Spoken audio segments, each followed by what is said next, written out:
Chicago has more cops than they've ever had. Chicago has more budget than they've ever had. Chicago has more authority than they've ever had. They still have more murders than they've ever had. You know why, dear brother? Because you cannot arrest yourself out of socioeconomic dysfunction. You must address the root cause. Hey, I don't think we heard that.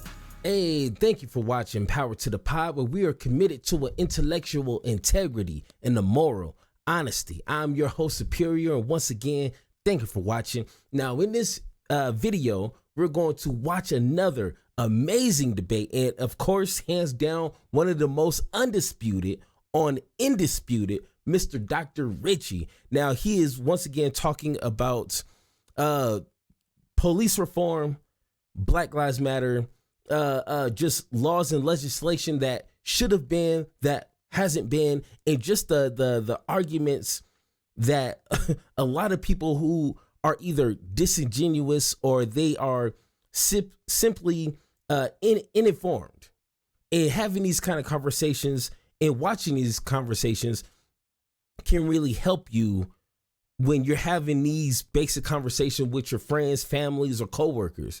I don't suggest you go as hard like Dr. Richey did in this video, because you might definitely lose some friends. But the information and the facts and the statistics that Dr. Richey explains in this debate is really helpful, and I think it's probably one of his best debates that he had, in quite a while. So enough talking. Let's go ahead and get into the debate.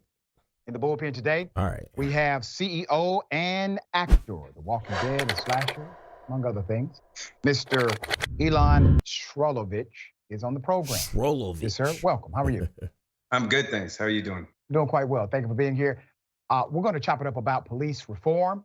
The discussion has resurfaced, obviously, with recent activity that has taken place in Memphis and really some other places. I don't want to presume what you know, believe about police reform, its effectiveness. So if you would, submit your proclamation, I would then opine. Well, I think it's important to start off from the baseline that there are well over 60 million police interactions a year. There are 700,000 police officers. There are negative encounters, but if you look at the really, really terrible ones where, a tire nickels or an unarmed person is shot and killed unlawfully, they're, 10 a year, 15, 20 a year in cases like that get a lot of attention. And so I do think police reform is necessary. I'm not against police reform. I do think the defund police movement and the general approach to it has been very negative. We've been generalizing and vilifying police in general. And the end result of that, I think, is going to be a decay of police. We're going to inspire people to come into the police force that are not the right kind of people. So I just think the entire approach we're taking right now is wrong. Okay, so before I let Dr. Richey speaks, once again, is my show, so I gotta put in my 2 cents, or you might as well just watch the video without me. But it's interesting how he craftedly, if that's a word, it is now, put it to where if you're demonizing and making a big deal about bad policing, that's only going to continue to discourage policing. And I mean, just simple, what I'm saying? I'm not the smartest man in the room, but if people are talking bad about the police, maybe it's for a reason. I mean, like, if they were doing their job perfectly with, very minimal, like actual minimal, not how he's putting it, like only 20, 30 bad interactions a year. Like Dr. Richey is about to put him on game with that.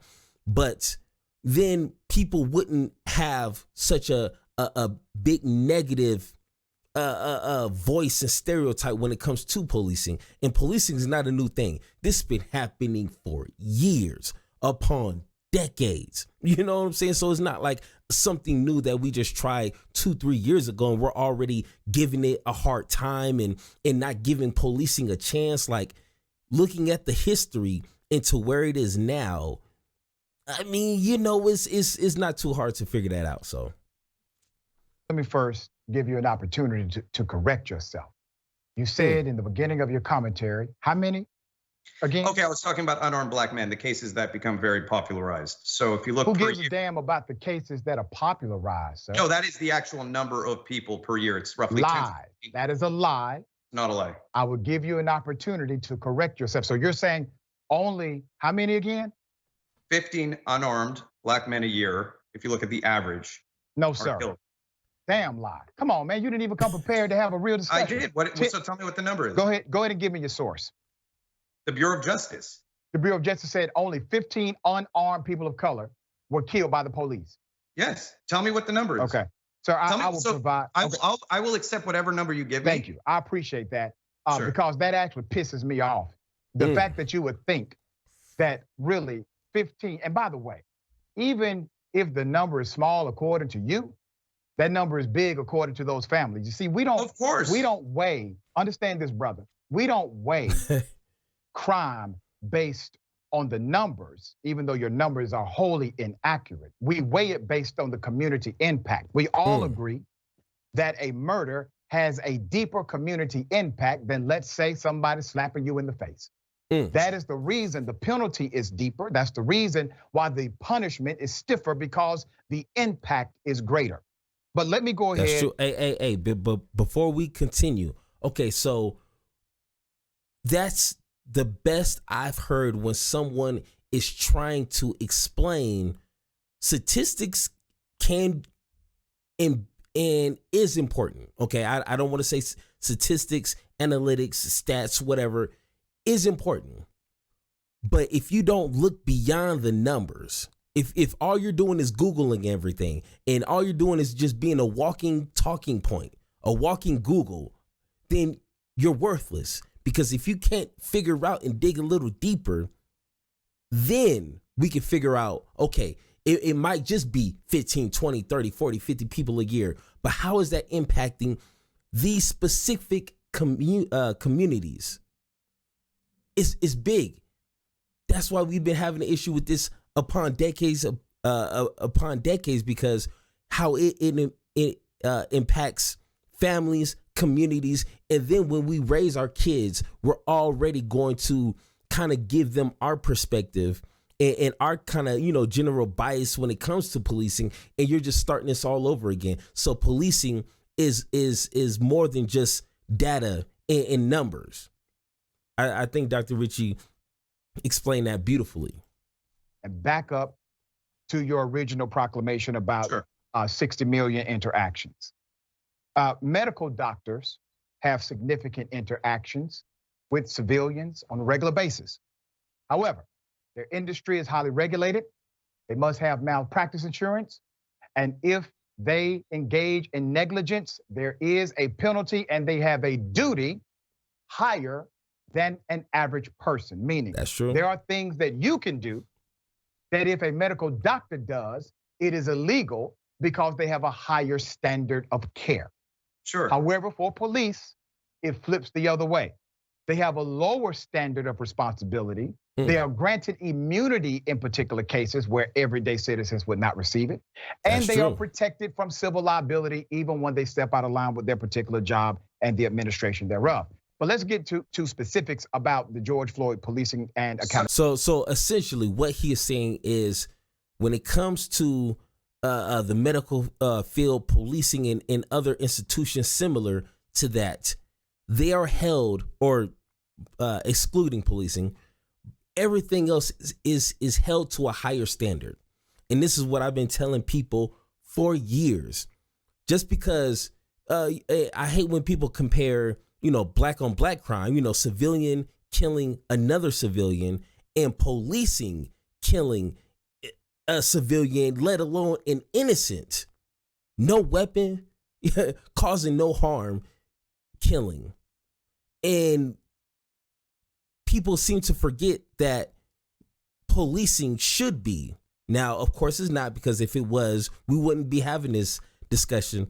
But policing should be held to a higher standard, because you're literally walking around with a gun and a shield, and that shield can obviously protect you from negligence, just ignorance, and just all kind of things that we obviously know policing can be. And that's just a walking menace, a walking menace that is going to not be held by no law, no standards, no anything. That is dangerous. So obviously policing should and can be held to a higher standard. Duh. I'm sorry, am I just allowed to respond to some of the things you said? The medical industry has 200 to 400,000 people who die every year from medical negligence. A lot of those doctors are protected by the medical community, and it is covered up.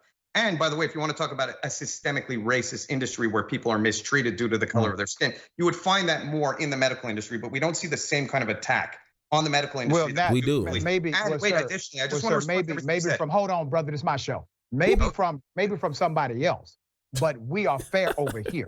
We put the foot where it's supposed to be. We've discussed those same dynamics here about the medical profession, especially how they have led to the death of Black women, in particular those who are carrying children, et cetera. So we do those shows right here. So beautiful. Let people know that we're not just only concerned about policing and the brutality that comes with it in Black and brown communities. We're concerned about everything. Black on Black crime, obviously. How we're treated in the job field, obviously. How we're treated in a medical field when it comes to healthcare, obviously. I mean, so many people use that argument. Well, you're just focused on. It's like, bro, we're actually focused and educated and well informed on a lot of things. And just right now, policing, seems to jump in front of the line quite often. You know what I'm saying? If we can actually solve or at least put, some remedy on bad policing and create some actual good policing reform, then we can talk about the healthcare and Black and brown people. But I mean, we can do so much with so little time. You know what I'm saying? So good point. On this program. But let's go back to the George Floyd Policing and Accountability Act, which is at the genesis of the reform conversation in DC. What do you disagree with? Are you in agreement with the policy reform that over 90% of Americans say must happen? 90% plus of Americans say that police reform is required on some level. What do you disagree with? First off, it's rare to get 90% of anybody to agree on something. So if that's true, I'm gonna have to look that up. But if that's true, 90% or over 90% of people, of Americans, agree that policing needs to be reformed. Like, what is our government doing? The Republicans ain't doing nothing. Democrats ain't doing nothing. It's no incentive for them to do something. Like if we offered them millions of dollars, they probably would do it. Easy. In the George Floyd version of it. Okay, I mean, there's a lot of other things you said which I want to respond to, but I'll be fair and I'll respond to this question. Number one, qualified immunity, the long-term effect of qualified immunity, getting rid of it, will cause an unlimited amount of frivolous lawsuits against police officers, especially with the atmosphere we live in today. Let me ask you this question. All right, so I would like to. I got you. We got a limited amount of time. Sure. You're not saying it's wrong. You're just saying you don't want cops to get sued. That's not what I'm saying. I'm saying that it will cause the decay of the police force and more young Black men to die in communities where there's an extreme amount of crime taking place right now, where policing is necessary. I lived in Carson, California. I lived in Harlem, East Harlem. Right. Police are necessary in those communities. Nobody, sir, the George Floyd Policing and Accountability Act does not get rid of the police. It changes the mens rea on qualified immunity to no longer be intent, but to be yes. And that let's chop it up on that. I'm glad you brought it to that. So basically, the police would have the same rules that you have, meaning that in order to be prosecuted for a crime, they would, one, have to form mens rea or not if they're grossly negligent and they engaged in activity that they knew or should have known would lead to the death of another human being. That is the same rule that you are under. That's the same rule that I am under. And you're saying that the police should not be under that rule. No, that's not what I'm saying. Tell me what you're saying. I'm saying that it opens the door to a lot more than just neglectful homicide. It opens the door to any lawsuit, thus inhibiting police from being able to do their job. I don't want them to have a million frivolous lawsuits that would limit the ability to do their job, prevent police from becoming police, screw over the taxpayers completely. Lawsuits, the potential. One, I would kind of disagree with that. Like, I understand where you don't want to put so many restraints on someone that they can't, physically do their job. Like, you kind of bend someone's arm and then, they scream out, oh, you broke my arm. And then all of a sudden you got a lawsuit. Like, okay, I get it. But to argue that we need less regulations for people to do their jobs is just as bad. You know what I'm saying? Like, if we went to a hospital and we're needing heart surgery, I would want to make sure that whoever's performing this surgery is following the rule by the T. I don't want him to freestyle. I don't want him to feel like he needs to rush with his time. I don't want him to, be drinking on the job or, watching YouTube, watching my YouTube videos while he's performing open heart surgery. Like, no, I need him to be following regulations, rules, whatever, to the T. And I want every, perspective on it to be noticed. You know what I'm saying? Like, when it comes to living, probably one of the most important things on this earth is, your health and living. I don't want a cop to have no fear of him doing something that will eventually end me living. I want him to be afraid to put me in a chokehold that could possibly lead to me dying. I don't want a cop to put his knee on someone's back and lead to someone dying. I want these regulations. I want these laws. I want them to follow it by the T so that nobody is getting killed. But this guy, he's just worried about people getting sued. It's like, come on, what's more important? Someone getting sued or someone losing their life? That simple. Potential of lawsuit will destroy the industry. You know who defunds the police more than any other entity? Are you aware? You already know. No, you can inform me. You already know. The police. You didn't know that? I don't even understand the statement. So let me go ahead and qualify for you properly. Sure. When a cop decides to violate the rights of a citizen, when a cop decides to shoot an unarmed person of color, when a cop decides to engage in civil rights violations, the city, the county, sometimes the state, will have to foot the bill. Granted, many of them. Yes, absolutely. Okay. So and there's no one who hates a bad cop more than a good cop. I mean, so who defunds the police more than any other entity? The police do. So when you talk about tax dollars, understand what you're saying. You're saying, I'm concerned about tax dollars. If you're concerned about tax dollars, then that means that you are concerned about reform. I'm concerned about the decay of police, increased homicide that we've been seeing in populations where the police have been defunded and limited. I'm concerned about seeing the ability of police being able to do their job, like taking away chokeholds. I've been teaching close quarter combat my entire life. Taking away chokeholds. If you take away people's ability to use techniques like a rear naked choke, which is a safe technique when taught properly, which is a whole other part of police reform that has to be acknowledged. We need more training. We need more monitoring. Who becomes a cop? Start at the root cause and correct people. And then start also celebrating police a little bit more, rebuilding relationships with communities where there's high crime rates so that these interactions become positive. Why do we need, dear brother, please understand the point of view I'm coming from. So celebrate the police. I don't celebrate. Oh, okay, before he gets into that, one, I do believe that money and more time needs to be put into policing. I think the requirements need to be boosted times 10 when it comes to becoming a police officer. I don't want no overweight, uneducated, racist, white supremacists just filling out an application and becoming a full-fledged police officer in 30 days. You know what I'm saying? Like, the requirements need to be extremely high. Like, it might be like, hey, well, whatever you suggest might be, important. You know what I'm saying? So I think that is important. But what I kind of don't want to do is add more funding to the police for that. They already get millions of dollars. You need to redistribute, which is, fancy for defunding. We distribute the funds and put the money that you're already getting, flip it around and put it into training. Don't ask for more money than what you're already getting.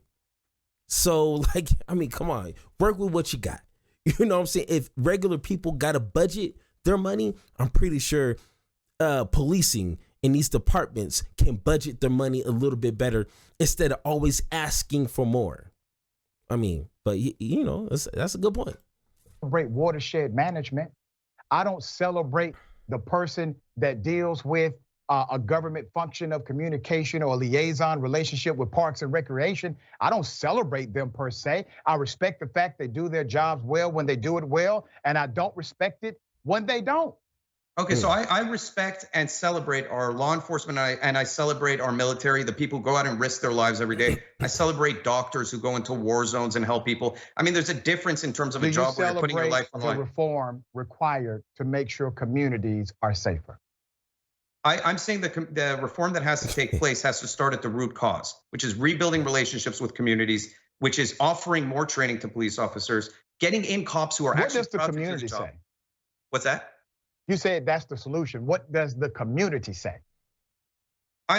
Look, the communities, I've lived in very rough communities. And I'm telling you that deep down in all those communities, having a police presence in Carson, right near Compton, right? All those areas, East Harlem, where I live, that you wanted police around. It is a misconception. Sir, that people, once again, you're conflating something that I'm not posing as a question. And you want police to be able to do their job. If you talk to people over there, they do want strict policing. Sir, you don't get sued if you do your job properly. Okay, so once again, old boy's making a good point. Even in black areas, people do not want to be robbed. They don't want drug dealers. They don't want gang members. Black people just want to live in their community in peace and harmony. You know what I'm saying? But one thing that we fear is even when we call the cops, it may not go as well as you would think it would. Okay, I'm calling the cops because, there's obviously drug dealings happening in my parking lot, which I do see a lot in my parking lot. I don't want to see that. I don't want that in my community. And then that can quickly go from, okay, come over here, figure out the situation and, put whoever in handcuffs if you find drugs. But then it can quickly go completely wrong. And then when we do have these police officers in our area, they will just stop you just off the simple fact that they think that you're doing something wrong.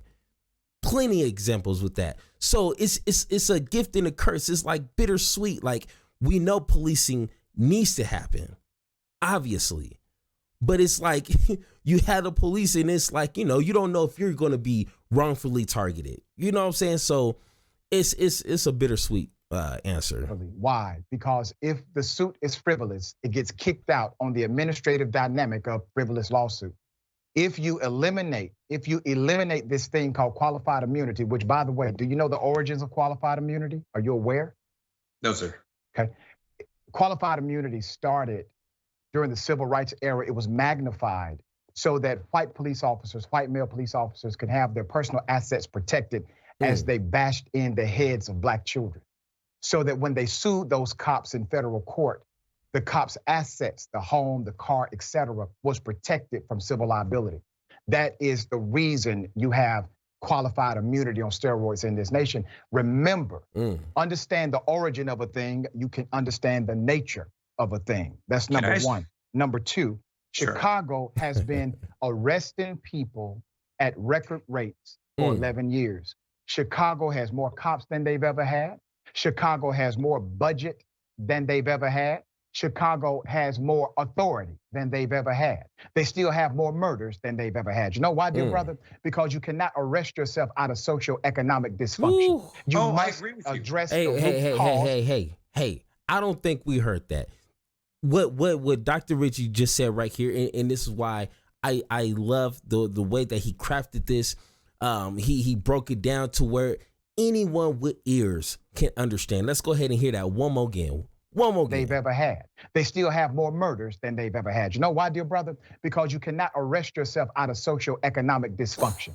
You must address the root cause. Beautiful. And you cannot hire enough cops to decrease crime. Every statistical point from the CDC to Pew Research shows if you hire more cops, you may decrease crime by 0.001%, less than 1%. However, if you allocate that funding into preventative work to stop the criminality or address the underlying causes of it, you now have a 23% opportunity to stop the crime.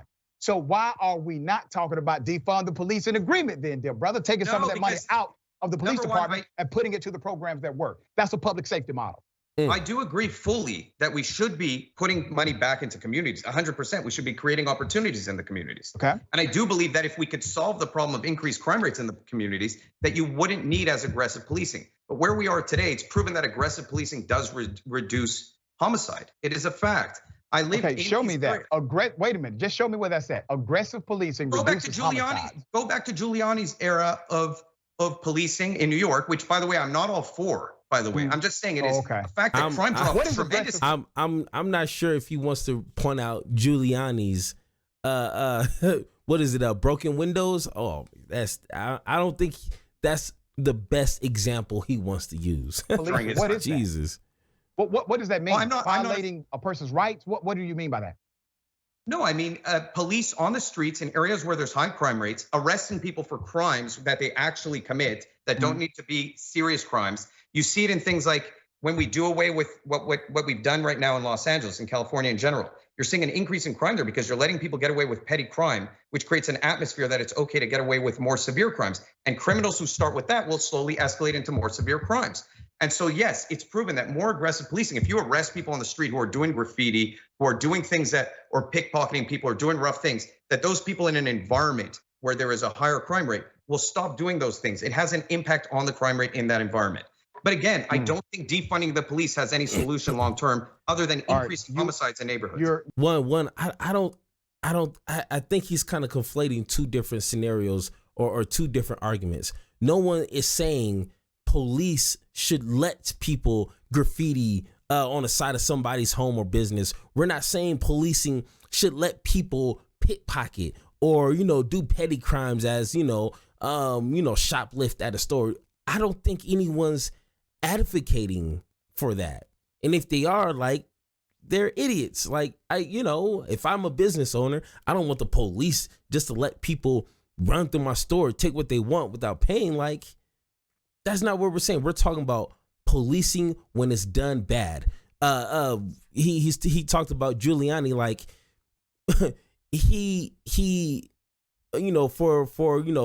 long story short, there was police officers, falsely arresting, falsely pulling over people just off of suspicion.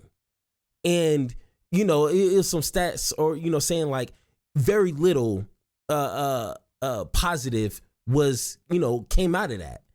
But all you did was just falsely accuse, arrest, targeted young black men, brown, people. Is it didn't solve anything. You know what I'm saying? So just to be aggressive, thinking that's going to solve anything has been historically proven wrong. So you're simply talking in circles. So let me bring you back to your own conclusion. Think about this, what you're saying. Sure. You just admitted that these programs funded properly, implemented properly, can actually reduce crime. Yes. So the defund the police movement says, great, let's take some of the money out of the bloviated police budget that's not working, allocate it to a public safety budget that addresses the underlying reasons for crime in the first place. You have to admit, if your mayor is bragging about hiring more cops, that's nothing to brag about. They're just telling you they got more crime. I want a mayor that can brag about, we have to let some cops go or reassign them because our crime has decreased due to our public safety model. Do you not agree? I would love it if more money went into communities to create more opportunities and to have after-school programs and all these things. I don't think the solution to it is defunding the police. No, I think the long-term effect of defunding the police was a way to get your attention. Oh, man. To help you understand that policing is not your public safety dynamic. Public safety and policing are different. Policing is a part of it. Public safety is your overall agenda. Stop thinking that giving more money to the police will get you to a place of public safety. All right?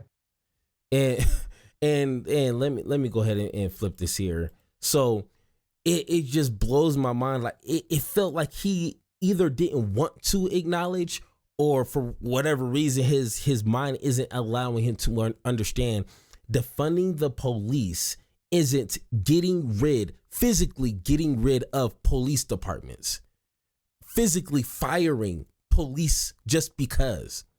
It is taking, just like Dr. Richey said, their overwhelming amounts of money that they receive a year, taking some of that and putting that into other aspects of public safety.